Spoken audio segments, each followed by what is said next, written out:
খুলনায় মসজিদে ঢুকে দুই মুসল্লিকে গুলি, একজনকে গুরুতর অবস্থায় ঢাকায় স্থানান্তর।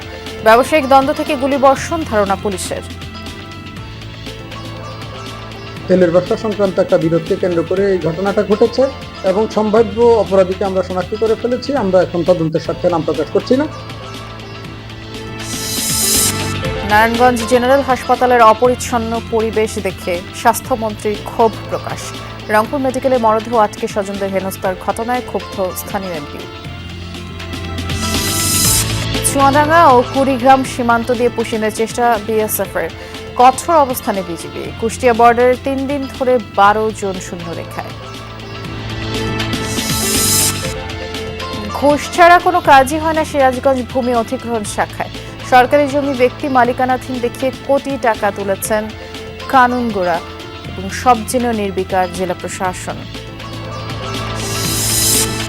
চাঁদপুরে ইলিশের বাজারে ক্রেতা সংকট, সকাল থেকে রাত পর্যন্ত আড়তদারদের অপেক্ষা। দাম কমলে জমে উঠবে বেচাকেনা।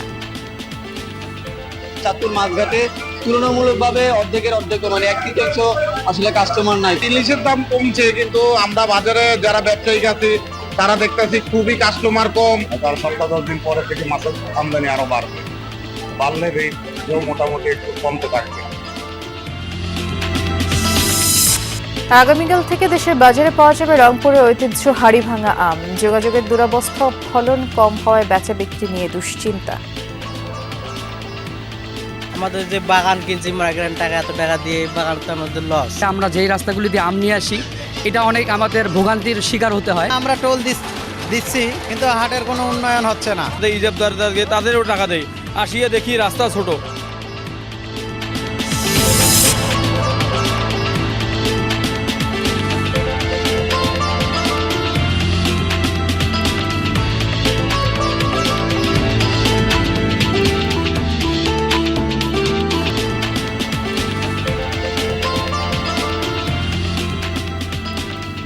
বিরতিহীন সংবাদ সারা দেশে সবাইকে আমন্ত্রণ জানাচ্ছি। নুসরাত বৃষ্টির সাথে আছি। শিরোনামগুলো শুনছিলেন। খুলনা শহরের একটি মসজিদে ঢুকে গুলি ছুঁড়েছে দুর্বৃত্তরা, এতে 2 জন আহত হয়েছেন। ফজর নামাজ শেষে এই ঘটনা ঘটেছে। গুরুতর আহত মসজিদ কমিটির সেক্রেটারি ও ব্যবসায়ী লোকমান হাকিমকে উন্নত চিকিৎসার জন্য ঢাকায় আনা হয়েছে। সিসি ক্যামেরার ফুটেজ দেখে জড়িতদের আইনের আওতায় আনার চেষ্টা চলছে বলে জানিয়েছে পুলিশ। প্রাথমিক ধারণা, ব্যবসায়িক দ্বন্দ্ব থেকেই গুলিবর্ষণের ঘটনা ঘটতে পারে। দক্ষিণ পশ্চিমের জেলা খুলনায় হামলা হত্যা এখন নিত্যদিনের ঘটনা। এবার রক্ত ঝরল মসজিদেও। দুর্বৃত্তদের গুলিতে আহত হয়েছেন 2 জন।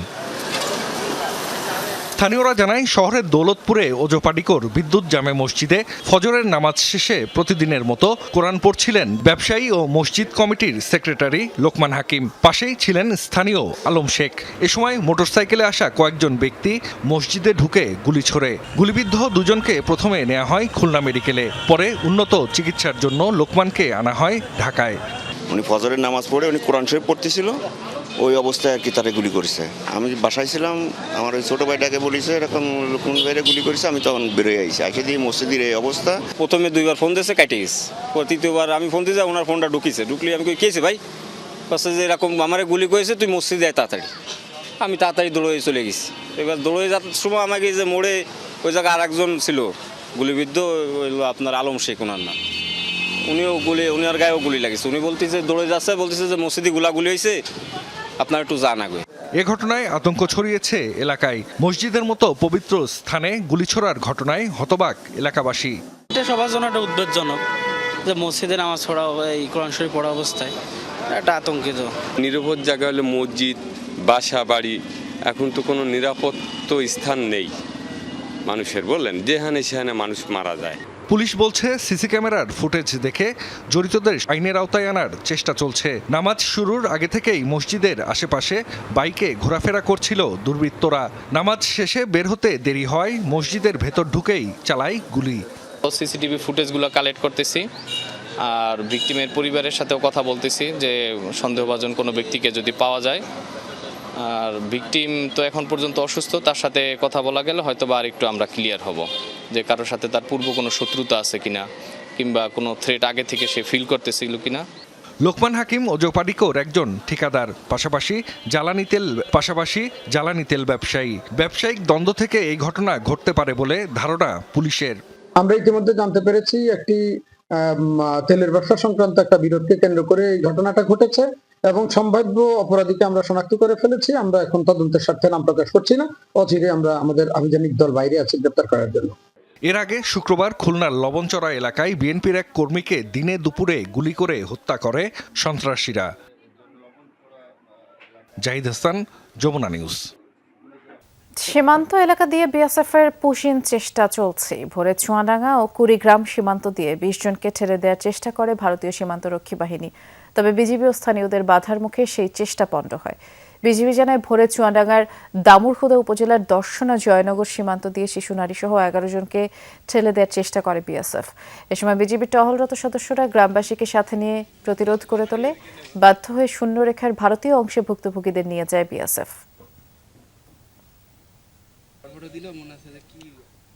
এদিকে কুড়িগ্রামের রৌমারী উপজেলার গয়টাপাড়া সীমান্ত দিয়ে 9 জনকে পুশিনের চেষ্টা করেছে ভারতীয় সীমান্তরক্ষী বাহিনী।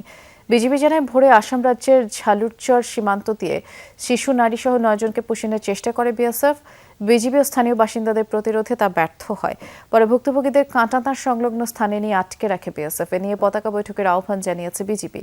এছাড়া জয়পুরহাটের হাটখোলা সীমান্ত দিয়ে এক বৃদ্ধকে পুশিনের চেষ্টা করা হলে তাতে বিজিবি বাধা দেয়। ওই বৃদ্ধকে শূন্যরেখায় বসিয়ে রেখেছে বিএসএফ। কুষ্টিয়া দৌলতপুর উপজেলার প্রায় 46 কিলোমিটার কাঁটা তারবিহীন অরক্ষিত সীমান্ত এলাকা। দুর্গম এই এলাকায় গভীর রাতে আরও অনিরাপদ হয়ে ওঠে, যার ফলে পরিস্থিতি সামলাতে বিজিবিকে বেগ পেতে হয়। মাদক চোরাচালানের অন্যতম রুট হিসেবেও পরিচিত মহিষকুণ্ডী প্রাগপুর এলাকার সীমান্ত। সম্প্রতি পুশিনের ঘটনায় স্থানীয়রা আরও উদ্বিগ্ন। বিস্তারিত জানাচ্ছেন সহকর্মী রুহুল আমিন বাবু। মাথাভাঙ্গা নামের এই নদীটি বিভাজন করেছে দুই দেশের সীমান্ত। ওপারে ভারত, এপারে বাংলাদেশ। ভৌগোলিক চাপে যেন পিষ্ট হয়ে সরু ক্যানেলে পরিণত হয়েছে নদীটি। কুষ্টিয়ার প্রাগপুর পশ্চিমপাড়া সীমান্তের ওপারেই ভারতের শিকারপুর। মাদক চোরাচালান সহ চোরাকারবারীদের অন্যতম রুট হিসেবেও পরিচিত মহেশখুন্ডী প্রাগপুর এলাকার সীমান্ত। দুদিন দুই রাত ধরে এই সীমান্তের শূন্যরেখায় আটকে আছেন নারী শিশু সহ 12 জন। ইন্ডিয়ার থেকে বেশ কটা লোক আসছে, মাঠের মধ্যে আছে। এদের বিডিআরের সাথে আমরা সহযোগিতা করছি, আমরাও থাকছি। 12 জন লোক, তার মধ্যে বাচ্চা ছেলেও আছে দুইটা। ওরা ধরেন যে খুব কষ্টের মধ্যেই আছে। এখন যদি বিডিআর মাইনে নেয়, কি ওই যে আত্মীয় আসলে যদি এখন ধরেন যে পরিচয় ঠিক হয়, তাহলে যদি দিতে হয় তাহলে মিটে গেল ঝামেলা। অনুপ্রবেশের 48 ঘন্টা পর বিজিবি বিএসএফ পতাকা বৈঠক হলেও হয়নি সুরাহা। দায় অস্বীকার করেছে বিএসএফ। তাদেরকে আমরা জানিয়েছি তারা ইন্ডিয়া থেকে এসেছে এবং ইন্ডিয়ান ভূখণ্ডে অবস্থান করতেছে। তাদেরকে তাদের তার কাটার ভিতরে নেওয়ার জন্য বলেছি। তো তারা বিষয়টা বলেছে, তারা ইনভেস্টিগেট করবে এবং বিষয়টা দেখবে। সম্প্রতি সীমান্তে পুশিনের ঘটনায় তৎপরতা বাড়িয়েছে বিজিবি। স্থানীয়দের অদম্য সাহসিকতা ও শক্তি হিসেবে বৃদ্ধি করেছে মনোবল। রাতভর কাঁধে কাঁধ মিলিয়ে দুর্গম সীমান্ত রক্ষায় এলাকাবাসী। ভারতের যে পোষণ করেছে তাদের এটা হওয়ার পর থেকে বিজিবি অনেক বেড়েছে সদস্য সংখ্যা। এর আগেও যেভাবে করেছে তার সাথে অতি ভালো বিজিবি টহল দিচ্ছে, কারণ সাধারণ জনগণ বিজিবির পাশে আছে। বিজিবি যদি শক্তিশালী হয় তাহলে আমাদের বাংলাদেশের জনগণও শক্তিশালী হবে, তারা একটা আশা ভরসা পাবে। তবে যোগাযোগ ব্যবস্থা সহ আধুনিক প্রযুক্তির অভাব ভোগাচ্ছে বিজিবি সদস্যদের। রয়েছে আরও বেশ কিছু সীমাবদ্ধতা, তাই প্রয়োজন সরকারি পদক্ষেপ। এই নদীটার নাম মাথাভাঙ্গা নদী। সীমান্তের ওপারেও আমাদের কিছু ভূমি কোনো জায়গায় আছে। শূন্যলানটা ওই পাশে, আমাদের ওই পারেও যেতে হয়। তো এখানে শাখো করা আছে। আর যেহেতু এটা ভূপ্রাকৃতিকভাবে একটু দুর্গম এলাকা, আমাদেরকে কষ্ট করেই আমাদের দায়িত্ব পালন করতে হয়। সুযোগ সুবিধা ইনশাল্লাহ হবে। এখন এরকম আধুনিক সুবিধা আপনারাই দেখতে পারতেছেন। কুষ্টিয়ার সীমান্ত এলাকাগুলো অনেকটাই দুর্গম এলাকা, যে কারণে বিজিবির জন্য অনেকটাই কষ্টসাধ্য হয়ে যায় বর্ডার এরিয়াতে নজরদারি করতে। তবে তাদের নানা সংকট থাকা সত্ত্বেও এই অবস্থাতেই গ্রামবাসীকে সাথে নিয়ে সম্প্রতি পুশিনের ঘটনায় তারা নজরদারি বাড়িয়েছে সীমান্ত এলাকাগুলোতে। তবে বিজিবিকে আধুনিকায়ন করা সহ তাদের সকল সুযোগ সুবিধা দেওয়ার দাবি জানিয়েছেন স্থানীয় এলাকাবাসী। রুহুল আমিন বাবু, যমুনা নিউজ, কুষ্টিয়া। হাম ও উপসর্গে মৃত্যু থামছে না। গত 24 ঘন্টায় ময়মনসিংহ, সিলেটে আরও 2 শিশু মারা গেছে। প্রাদুর্ভাব শুরুর পর এখন পর্যন্ত সিলেটে 69 জনের প্রাণ গেছে। জেলায় বিভিন্ন হাসপাতালে নতুন করে 63 জন রোগী ভর্তি হয়েছে। আর গত 24 ঘন্টায় ময়মনসিংহ মেডিকেলে নতুন রোগী ভর্তি হয়েছে 25 জন, 96 জন এখনও চিকিৎসাধীন। হামে আক্রান্ত রোগীদের ভিড় রয়েছে বরিশাল, চট্টগ্রাম, রাজশাহী, রংপুর, খুলনার বিভিন্ন হাসপাতালে। কোথাও কোথাও আইসোলেশন ওয়ার্ডের সংকট দেখা যাচ্ছে। তবে হাম নিয়ে আতঙ্কিত না হওয়ার আহ্বান জানিয়েছেন চিকিৎসকরা।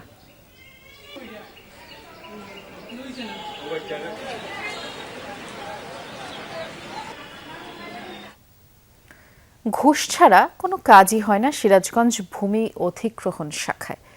যাদের জমি সরকার অধিগ্রহণ করেছে সেই চেক পাওয়ার জন্য কমিশন দিতে হয় কানুনকদের।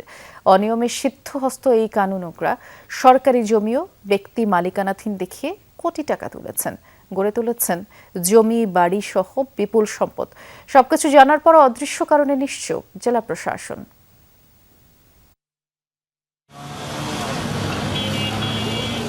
উত্তরবঙ্গের প্রবেশদ্বার সিরাজগঞ্জের মানুষকে নতুন করে আশা দেখাচ্ছে দুটি প্রকল্প। একটি সিরাজগঞ্জ বগুড়া রেল লাইন, আরেকটি হাটিকুমরুল ইন্টারচেঞ্জ।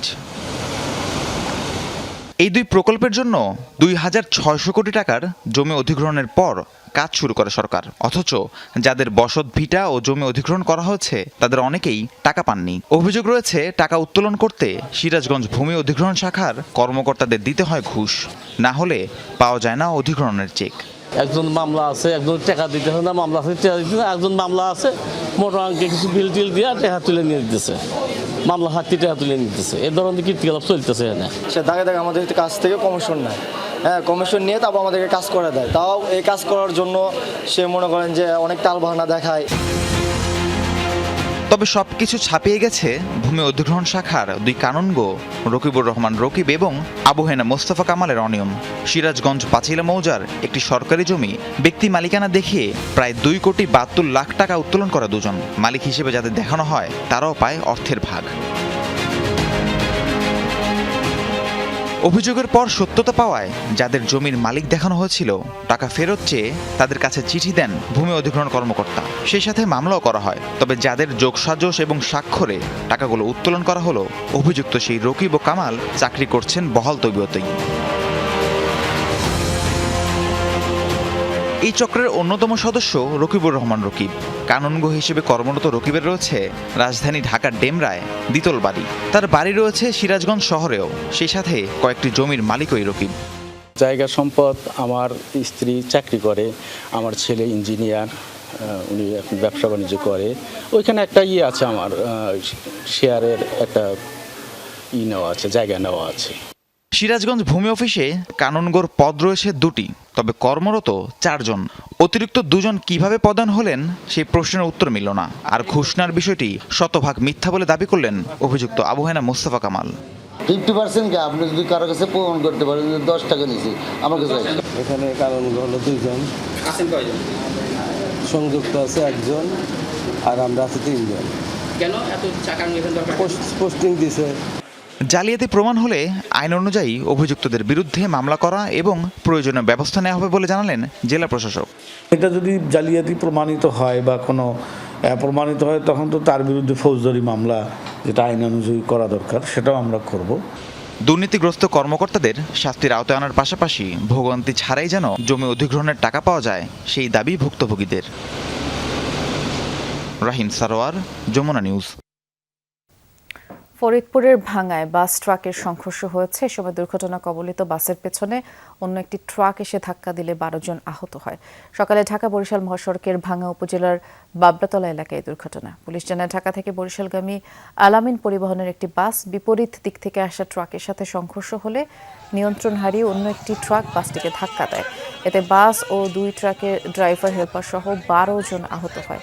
আধ ঘন্টা পর্যন্ত মহাসড়কে যান চলাচল বন্ধ থাকে। খবর পেয়ে ঘটনাস্থলে পৌঁছে পরিস্থিতি নিয়ন্ত্রণে আনে পুলিশ ও ফায়ার সার্ভিস। আহতদের উদ্ধার করে হাসপাতালে পাঠানো হয়েছে এবং গুরুতর আহত এক বাস চালককে উন্নত চিকিৎসার জন্য ঢাকায় পাঠানো হয়েছে।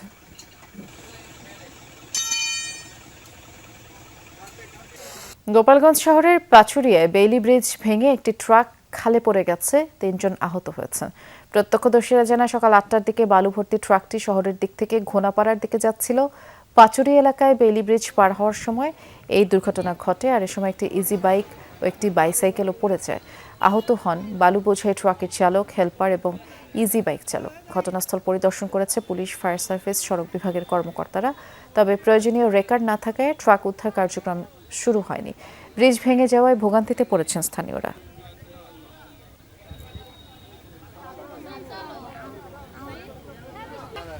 সড়ক মহাসড়কের পাশে যে কোনো ধরনের ময়লা আবর্জনা ফেলা যাবে না, এমন কঠোর নির্দেশনা দিয়েছেন স্থানীয় সরকার পল্লী উন্নয়ন সমবায় প্রতিমন্ত্রী মীর শাহে আলম। সকালে নারায়ণগঞ্জ রূপগঞ্জের ভুলতা এলাকায় ঢাকা বাইপাস ও ঢাকা সিলেট মহাসড়কের পাশের বর্জ্য অপসারণ কার্যক্রম ও নতুন ডাম্পিং স্টেশনের সম্ভাব্য স্থান পরিদর্শন করে প্রতিমন্ত্রী বলেছেন, মহাসড়কের পাশে দীর্ঘদিন ধরে গড়ে ওঠা বর্জ্যের স্তূপের বিষয়টি প্রধানমন্ত্রীর নজরে এসেছে। তার নির্দেশেই গত 2 দিন ধরে এই এলাকার বর্জ্য অপসারণের কাজ চলমান। দ্রুত সময়ের মধ্যে পুরো এলাকা পরিষ্কার করা হবে বলেও তিনি জানিয়েছেন। মীর শাহে আলম আরও জানিয়েছেন, এ বিষয়ে দেশের সব সিটি কর্পোরেশন, পৌরসভাকে প্রয়োজনীয় নির্দেশনাও দেওয়া হয়েছে। পাশাপাশি আধুনিক প্রযুক্তির মাধ্যমে বর্জ্য পুনর্ব্যবহার করে জৈব সার, বিদ্যুৎ ও বায়োগ্যাস উৎপাদনের উদ্যোগ নেওয়া হয়েছে। লোকালয় থেকে দূরে পরিবেশ সম্মতভাবে বর্জ্য সংরক্ষণ ব্যবস্থাপনার জন্য কয়েকটি নতুন ডাম্পিং স্টেশনের স্থান নির্ধারণের কার্যক্রমও চলমান। এ নিয়ে একাধিক প্রতিবেদন প্রচার করে যমুনা টেলিভিশন। স্থানীয় এমপি ডিও লেটারে স্থগিত কুমিল্লা সিটি কর্পোরেশনের 125 কোটি টাকার নতুন নগর ভবন নির্মাণের টেন্ডার কার্যক্রম। এতে জেলা জুড়ে ক্ষোভ সৃষ্টি হয়েছে। নগর ভবনের সম্মেলন কক্ষে উত্তেজনা দেখা যায়। জনপ্রতিনিধি ও বিভিন্ন শ্রেণী পেশার মানুষের দাবি, পূর্ব নির্ধারিত স্থানেই হোক ভবন।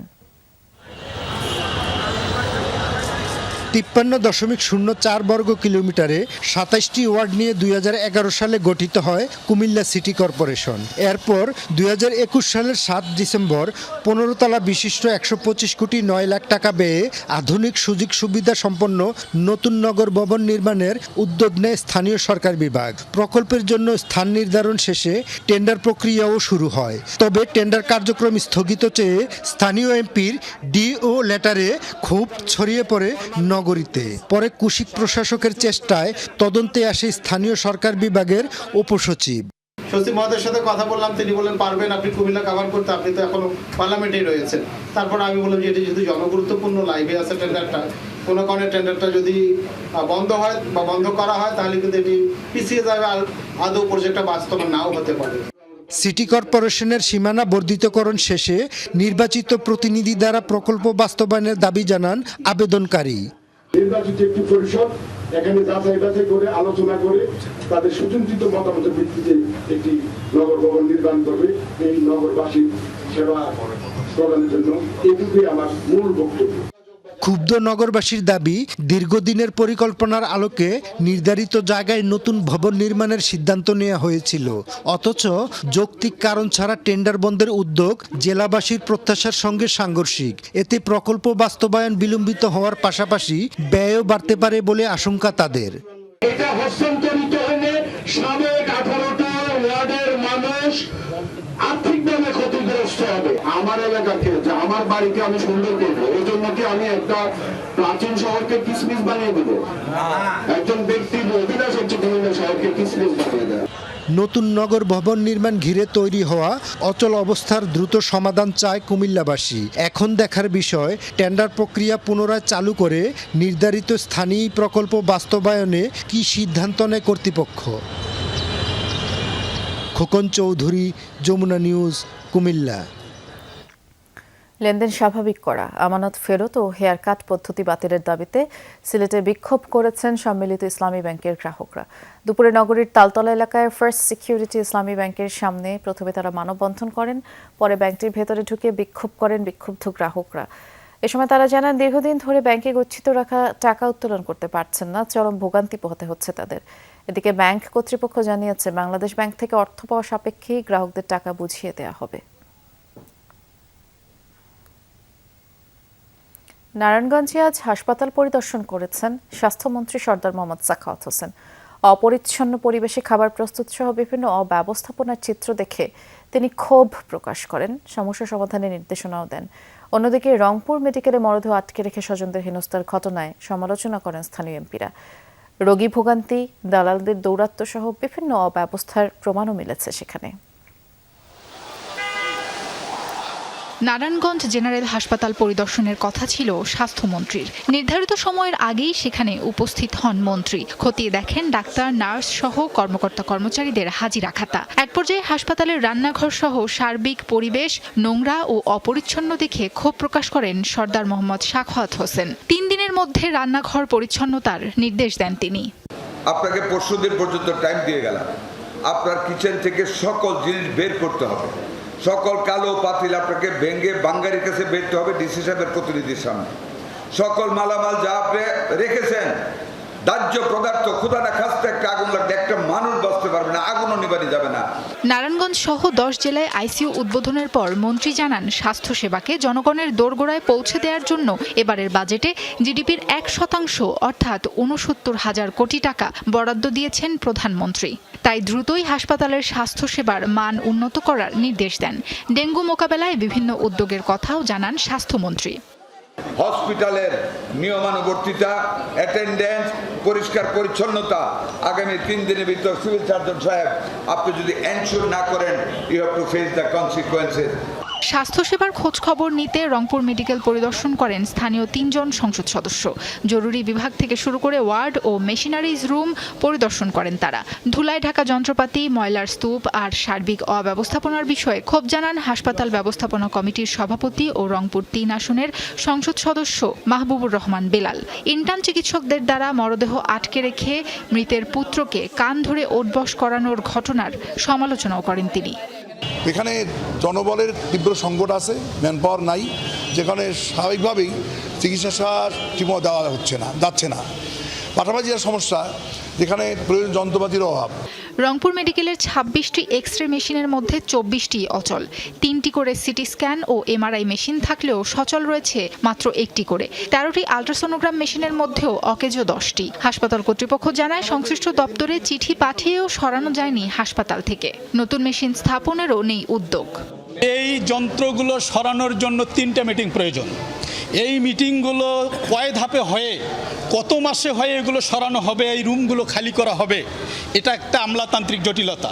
আশা করি স্বাস্থ্যমন্ত্রীর মনোভাব ভালো আছে, উনি এই বিষয়গুলো সিনসিয়ারলি দেখছেন এবং আমরা মনে করি যে আমরা সম্মিলিতভাবে যদি এই কথাগুলো তুলে ধরি, অবশ্যই এগুলোর সমাধান হবে। হাসপাতালটিতে চিকিৎসা সেবা পেতে হয়রানির পাশাপাশি দালাল সিন্ডিকেটের দৌরাত্ম্যের বিষয়টিও সামনে আসে। সাবরিনা লিজা, যমুনা নিউজ। মৌসুমের শুরুতেই দেশের অন্যতম বৃহৎ ইলিশের বাজার চাঁদপুর বড় স্টেশন মাঝঘাটে ক্রেতা সংকট। সকাল থেকে রাত পর্যন্ত আড়ত জুড়ে রূপালী ইলিশ সাজিয়ে বসছেন ব্যবসায়ীরা, কিন্তু আশানুরূপ ক্রেতার দেখা মিলছে না। সংশ্লিষ্টরা বলছেন, দাম কমলে ঢাকা সহ দেশের বিভিন্ন প্রান্ত থেকে চাঁদপুরের বাজারে আসা ক্রেতা এলেই বেচাকেনা জমে উঠবে। চাঁদপুরের আড়তে ইলিশের ছড়াছড়ি, তবে মাছ থাকলেও নেই ক্রেতা। সকাল থেকে রাত পর্যন্ত মাছ নিয়ে বসে থাকছেন বিক্রেতারা।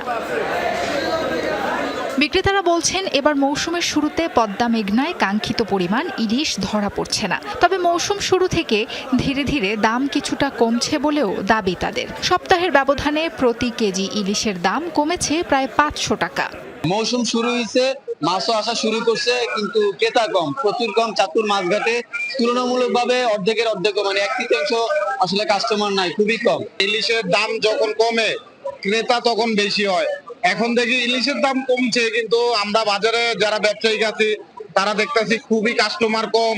অন্যদিকে ক্রেতাদের দাবি, সীমিত সরবরাহের কারণে ইলিশের মূল্য চড়া, যার ফলে বাজারে কমে গেছে ক্রেতা উপস্থিতি। বাজারে এই কারণে ক্রেতারা কম আসে, যেহেতু 2500-3000 টাকা দিয়ে 31,000 একটা মাছ না নিয়ে তারা এক সপ্তাহ চলতে পারে। ঢাকার থেকে অনেক বেশি, ফলে আমি এখান থেকে কিনে ঢাকায় নিয়ে যাবো টানাটানি করে, এই সাহসটা আমি করি। চাঁদপুরের বাজারে এখন 1 কেজি ওজনের ইলিশ বিক্রি হচ্ছে 2600 থেকে 2700 টাকায়। 700 থেকে 800 গ্রাম ওজনের ইলিশের দাম 1800 থেকে 2000 টাকা। আর 500 থেকে 600 গ্রাম ওজনের ইলিশ কিনতে গুনতে হচ্ছে 1500 থেকে 1600 টাকা পর্যন্ত। সাগরের অভিযান শেষ, কারণ সপ্তাহ 10 দিন পরে থেকে মাছের আমদানি আরো বাড়বে, বাড়লে রেট মোটামুটি একটু কমতে থাকবে। এখন যে রেটটা আছে এই রেটটা দিয়ে আসলে অ্যাভেলেবেল মানুষের খাওয়ার মতো পরিবেশ। ব্যবসায়ীরা জানান সাগরে মাছ ধরা শুরু হওয়ায় কয়েকদিনের মধ্যেই বাজারে সরবরাহ বাড়বে। এতে দাম কমে সাধারণ মানুষের নাগালে আসবে ইলিশ মাছ, প্রত্যাশা তাদের। সাবরিনা লিজা, যমুনা নিউজ। ভিন্ন স্বাদের কারণে ভোক্তাপ্রিয় রংপুরের হাঁড়ি ভাঙা আম আনুষ্ঠানিকভাবে বাজারে আসছে আগামীকাল, অর্থাৎ সোমবার থেকে পাওয়া যাচ্ছে। কিন্তু কৃষক ব্যবসায়ীদের মধ্যে অস্বস্তির শেষ নেই। একদিকে ফলন কম, অন্যদিকে যে হাটে হাঁড়ি ভাঙা বেচা বিক্রি হয় সেই পদাগঞ্জ হাটের অবস্থা করুণ। আশপাশের বাইপাস সড়কগুলো কর্দমাক্ত। জিআই পণ্যের স্বীকৃতি আছে শুধুমাত্র কাগজে কলমে, যার ফলে ন্যায্য দাম পাওয়া নিয়ে শঙ্কা কাটছে না চাষিদের। এই দৃশ্য জিআই পণ্য হাড়িভাঙা আমের রাজধানী খ্যাত মিঠাপুকুর পদাগঞ্জ হাট প্রবেশ মুখের। বৃষ্টি আসলেই কাদা জলে একাকার, বেচা বিক্রির কোনো পরিবেশ থাকে না। হাটের মাঠ স্থাপিয়ে প্রধান সড়কের প্রায় 1.5 কিলোমিটার জুড়ে হয় বেচা বিক্রি। ড্রেন না থাকায় দুই ধারে কাদাময় হয়ে ওঠে হাড়িভাঙা। অথচ এই হাট থেকেই এবার 300 কোটি টাকারও বেশি আম বেচার লক্ষ্যমাত্রা কৃষি বিভাগের। এই রাস্তার দুই সাইডে যদি দুইটা ড্রেন হইতো বড়, তাহলে সামনে একটা কাঠগড়ি নদী আছে, এই নদীতে যদি ড্রেনটা পতিত হইতো তাহলে এই হাটের কাদা পানি থাকতো না। আমাদের বাইপাস রাস্তাগুলি যে আছে, আমরা যেই রাস্তাগুলি দিয়ে আম নিয়ে আসি, এটা অনেক আমাদের ভোগান্তির শিকার হতে হয়। আমের মৌসুমে টোল দিতে হয় আরও বেশি। দেশের বিভিন্ন স্থান থেকে পাইকারি এবং অনলাইন ব্যবসায়ীরা আসেন এই হাটে। লাখ লাখ টাকা রাজস্ব ফান্ডে গেলেও উন্নয়ন হয় না হাটের। এতে ক্ষুব্ধ সবাই, যদিও ইজারাদার দোষ চাপালেন ইউএনও ও চেয়ারম্যানের ওপর। আমরা টোল দিচ্ছি কিন্তু হাটের কোনো উন্নয়ন হচ্ছে না। ইজারাদারকে তাদেরও টাকা দেয়, আসিয়ে দেখি রাস্তা ছোট। চেয়ারম্যানকে আমি প্রায় 3 দিন ফোন দিয়েছিলাম ড্রেন করার জন্য, হবে হবে বলে এখন 34 মাস থেকে আমি বলতে আছি, কিন্তু আসলে কোনো কাজ হচ্ছে না। একদিকে হাটের এমন দশায় বাজারজাতে সমস্যা, অন্যদিকে এপ্রিলের শেষে শিলাবৃষ্টিতে 30-35 ভাগ আম ঝরে যাওয়া। ন্যায্য দাম পাওয়া নিয়ে শঙ্কিত চাষি ও ব্যবসায়ীরা। আমাদের যে বাগান কিনছি মার্কেট টাকা, এত টাকা দিয়ে বাগান তো আমাদের লস। 1400 থেকে শুরু করে 1800 টাকার মধ্যে মন যাচ্ছে আর কি, আমের সাইজের উপর ডিপেন্ড করে। সব ছাপিয়ে আগামীকাল থেকে শুরু হচ্ছে হাড়িভাঙার আনুষ্ঠানিক বাজারজাত। ফলন কম হলেও মূল্য পাওয়ার আশা জেলা প্রশাসকের। হাটের সমস্যা দূর করারও প্রতিশ্রুতি তার। যেহেতু এবারে আমের ফলন কম হয়েছে, ফসলের ফলন আমরা দেখেছি উত্তরবঙ্গে, এবারে লিচু এবং আমের ফলনটা কম হয়েছে। আমি মনে করি যে কৃষক যারা উৎপাদন করেছেন তারা ন্যায্য দাম পাবেন বলে আমি আশা করি। 2024 সালের 12 এপ্রিল জিআই বা ভৌগোলিক পণ্যের স্বীকৃতি পায় হাড়িভাঙা আম। কোনো পণ্যের জিআই স্বীকৃতি মিললে সেই পণ্য রপ্তানিতে বিশেষ সুবিধা পাওয়ার কথা সংশ্লিষ্টদের। কিন্তু হাড়িভাঙার জিআই পণ্যের স্বীকৃতির পর সেই আলাপ আলোচনা সরকারি বেসরকারি কোনো তরফেই দেখাও যায় না, শোনাও যায় না। উপরন্তু যে হাটটি থেকে এই হাড়িভাঙা বেচা বিক্রি হয় পুরো দেশে, সেটিও সামান্য বৃষ্টিতে এভাবেই কাদাময় হয়ে ওঠে। ফি বছরই দাবি ওঠে, আশ্বাস মেলে, কিন্তু কোনো সমাধান মেলে না, আর এর দায়ও নেয় না কেউ। সরকার, মাঝারুল মান্নান, যমুনা নিউজ, পদাগঞ্জ, রংপুর।